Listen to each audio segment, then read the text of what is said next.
اللہ الرحمن الرحیم۔ السلام علیکم دوستو حدیث چینل کی طرف سے آج میں آپ کو رسول اللہ صلی اللہ علیہ وآلہ وسلم کا فرمان سناؤں گا،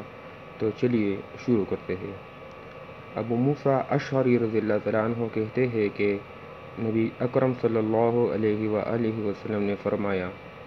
قرآن پڑھنے والے مومن کی مثال سنترے کی سی ہے کہ اس کا مزہ بھی اچھا ہے اور بو بھی اچھی ہے،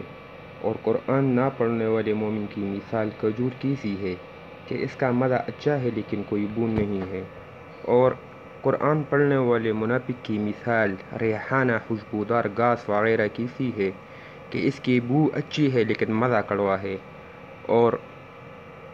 قرآن نہ پڑھنے والے منافق کی مثال توہر اندرائن جیسی ہے کہ اس کا مزہ کڑوا ہے اور اس میں کوئی بو بھی نہیں ہے۔ دوستو، اگر آپ کو ویڈیو اچھی لگے تو پلیز چینل کو سبسکرائب کریں۔